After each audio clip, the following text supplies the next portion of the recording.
যদি তেওঁ প্ৰমাণ কৰিব পাৰে তেতিয়াহ'লে আমি ৰাজহুৱা জীৱন ত্যাগ কৰিম আৰু যদি তেওঁ প্ৰমাণ কৰিব নোৱাৰে তেতিয়াহ'লে তেওঁৰ যদি অকণমানি লাজ আছে অকণমানি বোলা চৰম বোলা বস্তুটো আছে তেতিয়াহ'লে তেওঁ বিধায়ক পদৰ পৰা তেওঁ ৰিজাইন দিয়ক। অখিল গগৈ ডাঙৰীয়াই ক'ব বিচাৰিছে যে এই এনিমেল এক্টিভিষ্টবিলাক বিজেপিৰ হৈ পেলাই কাম কৰি আছে, তেতিয়াহ'লে তেওঁ আমাক দেখুৱাই দিয়ক, তেওঁ আমাক প্ৰমাণ দাঙি ধৰক, আমি তেওঁক এইখিনি প্ৰত্যাহ্বান জনাইছোঁ। একাংশ লোকে যে ব্ৰইলাৰ প্ৰেমী বুলি কৈছে বা পশুপ্ৰেমী নহয়, আচলতে অখিল গগৈ ডাঙৰীয়াই এষাৰ কথা ক'লে যে এওঁলোক আচলতে পশুপ্ৰেমী নহয়, এওঁলোক ব্ৰইলাৰ প্ৰেমী আৰু ব্ৰইলাৰটো বৈজ্ঞানিক পদ্ধতিৰে সৃষ্টি কৰা হয়, খাব পাৰি।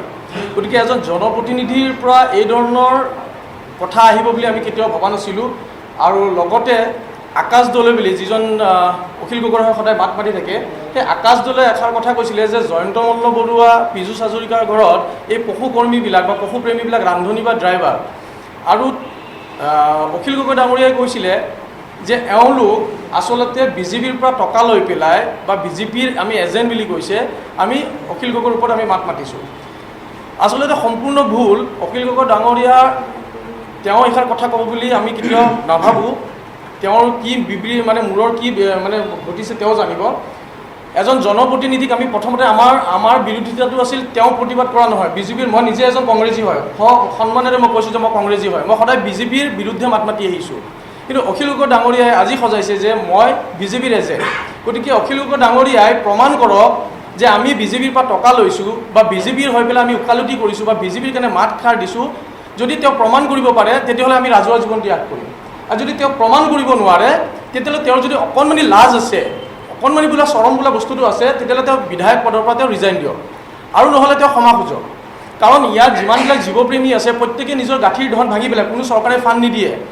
ফাণ্ড দিয়া NGO দুটা আছে, এটা হ'ল PFA আছে, এটা হ'ল JBF। JBFে আমাৰ গুৱাহাটী পৌৰ নিগমৰ আণ্ডাৰত যিটো আমাৰ ABC এনিমেল বাৰ্ড কণ্ট্ৰল বুলি কয়, সেই প্ৰজেক্টটো কৰি আছে। আৰু ৰেবিছ ফ্ৰী যিটো বাই 2030 বুলি যিটো আছে অল ইণ্ডিয়া লেভেলৰ, সেই প্ৰজেক্টৰ আণ্ডাৰত JBF আৰু PFA কাম কৰি আছে। তেওঁলোকেও কেতিয়াবা পে'মেণ্ট পায় চৰকাৰৰ ফালৰ পৰা, কেতিয়াবা নাপায়। গতিকে একেবাৰে পয়া লগা জৰাজীৰ্ণ অৱস্থাত আমাৰ এনিমেল এক্টিভিষ্টবিলাকে হওক কাম কৰি আছে। কিন্তু এতিয়া যদি অখিল গগৈ ডাঙৰীয়াই ক'ব বিচাৰিছে যে এই এনিমেল এক্টিভিষ্টবিলাক বিজেপিৰ হৈ পেলাই কাম কৰি আছে, তেতিয়াহ'লে তেওঁ আমাক দেখুৱাই দিয়ক, তেওঁ আমাক প্ৰমাণ দাঙি ধৰক, আমি তেওঁক এইখিনি প্ৰত্যাহ্বান জনাইছোঁ।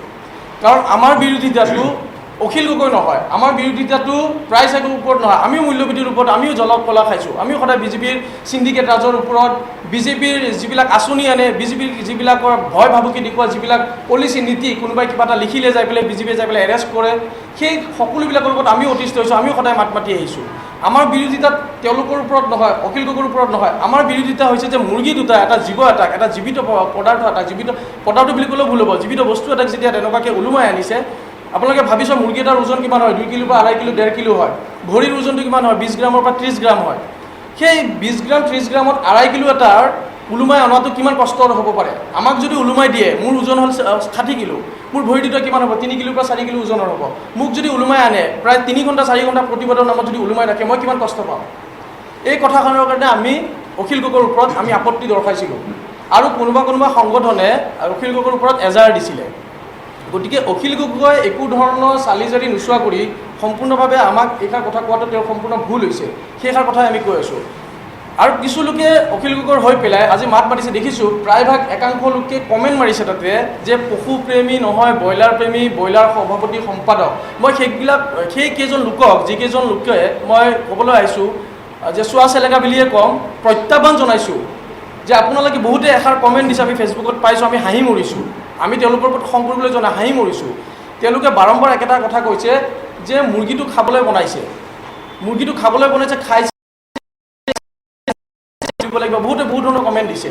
গতিকে আমি তেওঁলোকক এইষাৰ কথা ক'বলৈ বিচাৰিছোঁ, যদি মুৰ্গীটো খাবলৈ বনাইছে বৈজ্ঞানিক পদ্ধতিৰে, হয়তো আপোনালোকৰ কাৰোবাৰ হয়তো বেয়া লাগিব পাৰে, হৈ আছে চাইকেল ওলাই ওলমাই লৈ যায়, বাইক ওলাই ওলমাই লৈ যায়, তেতিয়া তেওঁলোকে কিয় নিমা?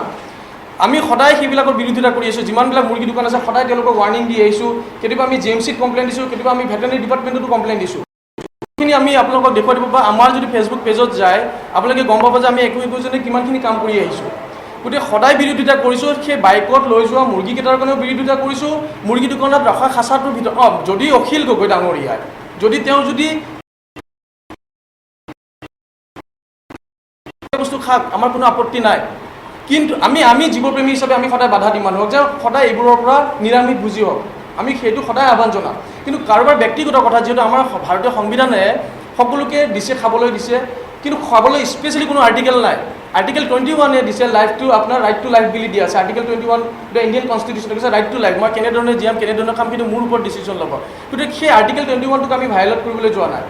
আমি কেৱল বিৰোধিতা কৰিছোঁ অখিল গগৈ ডাঙৰীয়াৰ দৰে যিমানবিলাক মানুহে এনেকৈ ওলোমাই লৈ যায়, সেই সকলোবিলাক মানুহৰ প্ৰতিহে আমাৰ বিৰোধিতা।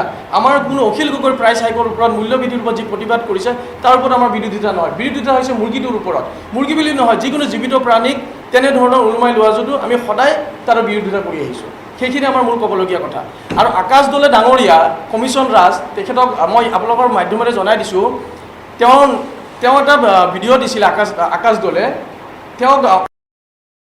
তেওঁৰ সেই ফেচবুক পেজটোৰ তলত যাই পেলাই কমেণ্ট চালে হ'ল যে তাৰে 99% তেখেতক গালি পাৰিছে, কমিশ্যন ৰাজ বুলি কৈছে। আৰু অখিল গগৈ ডাঙৰীয়াক কওঁ, তেওঁ যে আজি বা বহুতে একাংশ লোকে ক'বলৈ বিচাৰিছে যে এওঁলোকে গৰুৰ সময়ত কিয় নিমাত। আমি সদায় আপোনালোকে চাব যে গৰু চিণ্ডিকেটৰ সদায় বিৰোধিতা কৰি আহিছোঁ, কুকুৰ চিণ্ডিকেটৰ সদায় বিৰোধিতা কৰি আহিছোঁ। আজি অসমৰ প্ৰায় 80% কুকুৰ বাটৰ পৰা নোহোৱা হৈ গ'ল। এই অমাত জীৱকেইটাক লৈ পেলাই দাঁতি কাষৰীয়া অঞ্চলত যিবিলাক আমাৰ চুবুৰীয়া ৰাজ্য আছে, সেই ৰাজ্যবিলাকত বিক্ৰী কৰি আছে, কুকুৰৰ মাংসৰ বেপাৰ কৰি আছে। আমাৰ কুকুৰ ইয়াৰ পৰা মিজোৰাম গৈছে, নাগালেণ্ড গৈছে, মণিপুৰ গৈছে, ইভেন আমাৰ কুকুৰ চাইনা পৰ্যন্ত গৈছে। এইবাৰ বশিষ্ঠ থানাই ডাঙৰ গেং এটাক ধৰিছে, যিটো নেকি প্ৰচেষ্টা আমি নিজে পেট্ৰলিঙত থাকোঁতে মোক সেই গাড়ীখনে এক্সিডেণ্ট কৰিছিলে। সেই গাড়ীখনকে ধৰা গ'ল, লগত তেওঁলোকৰ বেপাৰী কেইজনকো ধৰা গ'ল। গতিকে সেইবিলাকৰ ক্ষেত্ৰত আমি সদায় মাত মাতি আহিছোঁ আৰু মাত মাতি যাম। কাৰোবাৰ ব্যক্তিগত চইচ যে তেওঁ গৰু খাবনে, ছাগলী খাবনে, কুকুৰ খাবনে, মেকুৰী খাব, তেওঁলোকে কিন্তু যিবিলাক প্ৰটেক্টিভ এনিমেল হয় আমাৰ ইণ্ডিয়ান কনষ্টিটিউশ্যন মতে, সেইবিলাকৰ বিৰোধিতা আমি সদায় কৰি আহিম, কৰি যাম আৰু কৰিয়ে থাকিম। সেইখিনি আমাৰ ক'বলগীয়া কথা। আৰু অখিল গগৈ ডাঙৰীয়াক প্ৰত্যাহ্বান জনাইছোঁ যে আপুনি আমাক দেখুৱাই দিয়ক যে আমি বিজেপিৰ পৰা টকা লৈছোঁ বুলি। তেওঁহে মিটি ৰেলী কৰি ফুৰি থাকে। এইফালে পীযুষ হাজৰিকা ডাঙৰীয়াক দিনে ৰাতি গালি পাৰিব, জয়ন্ত মল্লযুগক ডাঙৰীয়াক গালি পাৰিব, আৰু এইফালে আলিংগন কৰি ফুৰি থাকিব। তেখেতৰ যিটো কাজিৰঙা অৰ্কিড পাৰ্ক আছে, তাতে পীযুষ হাজৰিকা ডাঙৰীয়াই ভাত মাংস খাবলৈ কান্ধত ধৰি চুকুটি মাৰি যাব। হিমন্ত বিশ্ব শৰ্মা ডাঙৰীয়াক তেওঁ দিনে ৰাতি গালি পাৰি দিব, আকৌ হিমন্ত বিশ্বৰ লগত তেখেতে যাই পেলাই কথা পাতিব, আলিংগন কৰিব। এইবোৰ কি? তেওঁৰ দৰে আমি দুমুখীয়া তিনিমুখীয়া চৰিত্ৰ আমাৰ নহয়। আমাৰ চৰিত্ৰ একেটাই। যদি অখিল গগৈ ডাঙৰীয়াই প্ৰমাণ দিব পাৰে যে বিজেপিয়ে টকা দিছে বা বিজেপিৰ লগত আমি জড়িত আছোঁ, তেতিয়াহ'লে মই মোৰ ৰাজহুৱা জীৱন ত্যাগ কৰিম বুলি ইয়াতে মই আপোনালোকক দাবী সদৰীয় কৰিছোঁ।